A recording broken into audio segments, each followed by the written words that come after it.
Sehingga bahasa Quran menyebutnya setan itu minal jinnati wan nas. Bahwa setan itu terdiri dari bangsa jin dan bangsa manusia. Nah, itu gambaran awal bahwa kita harus percaya ada makhluk-makhluk lain di dunia ini, bukan hanya manusia. Makhluk-makhluk yang tidak terlihat oleh mata. Dan jin lebih tua dibandingkan manusia. Kita terlepas dengan makhluk-makhluk lain yang disebut dengan hewan tentunya. Kita bisa lewat hewan-hewan yang lain. Maka kemudian kita bacakan suratnya. Dalam surat Al-Hijr Allah bilang, walaqad khalaqnal insana. Pertama Allah ingin menjelaskan, dan sungguh telah kami ciptakan al-insana manusia itu min solsolin, dari tanah liat kering. Kita semua barangkali min hamain, dari lumpur yang hitam, masnunin yang dibentuk. Dalam beberapa komentar para ulama tafsir bahwa Adam yang diciptakan dari tanah itu sumbernya oleh Allah diambil dari bumi, lalu kemudian oleh Allah dibentuk sebagaimana yang terlihat oleh kita sekarang, yang kita rasakan, punya mata, punya telinga, punya mulut, kaki dan seterusnya, berdiri dengan tegak. Allah kemudian membentuk seperti itu, lalu kemudian ditiupkan ruh oleh Allah, maka kemudian jadilah Adam.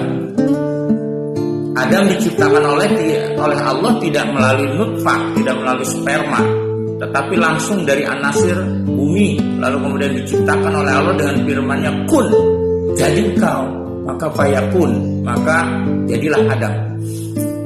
Itu ayat yang 26. Ayat yang 27 Allah menjelaskan lagi wal jan, dan jin. Jadi kalau jin dalam hasanah pemikiran orang Arab adalah pembantu-pembantu Allah yang kemudian bisa berhubungan dekat dengan Allah. Sehingga orang-orang Arab kalau ingin meminta sesuatu kadang-kadang melalui jin. Makanya itu tadi yang kita telah sebut, ada yang namanya syu'ara, penyair, ada yang namanya kahin, dukun. Orang yang bisa berhubungan. Apa fungsi syair?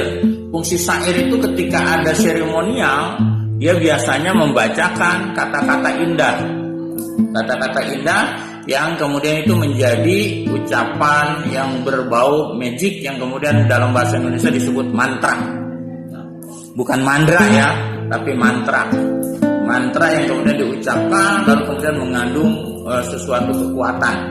Itu orang-orang Arab pra-Islam begitu memahaminya.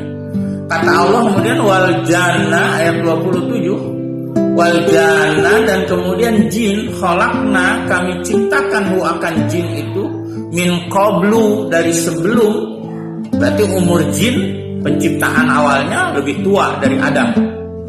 Di mana tempatnya jin itu? Kalau menurut ahli tafsir awalnya adalah di tempat di dunia ini. Jadi di dunia ini tempatnya jin. Dulu sebelum Allah menurunkan Adam ke bumi ini. Lalu kemudian jin itu berbuat sesuatu kerusakan di bumi, maka Allah kemudian mengutus malaikat untuk mengusir jin. Maka kemudian jin itu terusir di lembah-lembah, di laut-laut, sehingga di Indonesia itu ada Nyi Loro Kidul dan seterusnya, ada Nyi Malampir, macam-macam lah yang ada di gunung. Jadi pemahaman-pemahaman begitu memang ada, kalau ditarik garisnya ada sejarahnya. Dari apa jin itu? Minaris samum, dari api yang sangat panas. Bahkan dalam hadis sahih dikatakan katanya bahwa uliqatil malaikatu min nur. Uliqat diciptakan apa malaikat min nur, dari cahaya. Wa uliqat, dan diciptakan apa al-janu jin min marijin min nar, dari panasnya api. Wa khuliqa Adam, dan Adam diciptakan oleh Allah mima, dari sesuatu wusifa yang telah disifatkan itu lakum buat kalian. Jadi itulah yang ada di alam dunia ini, yang ini fungsinya. Kalau malaikat menurut fungsi Al-Quran dikatakan bahwa malaikat tugasnya membantu Allah, yang ada tugasnya memberikan wahyu dan seterusnya. Ada malaikat munkar, nakir dan seterusnya lah, yang kita pahami itu dalam teologi percaya kepada malaikat. Sedangkan jin itu adalah makhluk-makhluk Allah yang diciptakan, ada yang muslim, ada yang non-muslim. Cuma dalam catatan Bapak-Bapak sekalian, jin Islam tuh juga nggak ketahuan apakah jin Islam atau jin kafir. Karena dia nggak punya KTP, Pak. Yang punya KTP aja kadang-kadang nggak ketahuan mana yang Islam, mana yang kafir. Jadi bangsa jin itu tidak ketahuan. Tabiat aslinya jin itu usil. Kalau orang rajin beribadah, itu dalam bahasa Al-Quran, orang tekun beribadah, pasti jin itu merasa heran kalau ada orang yang rajin ibadah. Jin itu pasti mendekati orang tersebut. Biasanya suka diganggu-ganggu dengan berbagai macam hal.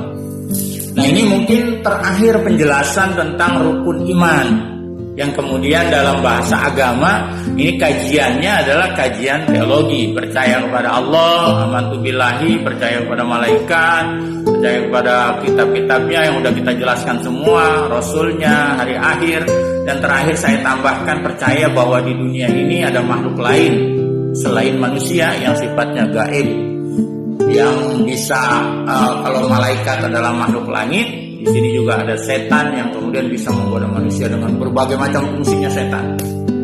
Bahkan kalau dalam kitab Ar-Ruh itu ada penjelasan Bapak-Bapak sekalian, kalau setan tuh tiap pagi dan sore itu suka dia berdiskusi untuk menjerumuskan orang. Apalagi suatu kampung, kalau terkenal kampung itu ada orang solehnya, maka itu setan kadang-kadang memfokuskan kepada orang itu soleh, pada orang soleh itu. Bagaimana caranya untuk mengganggu orang itu?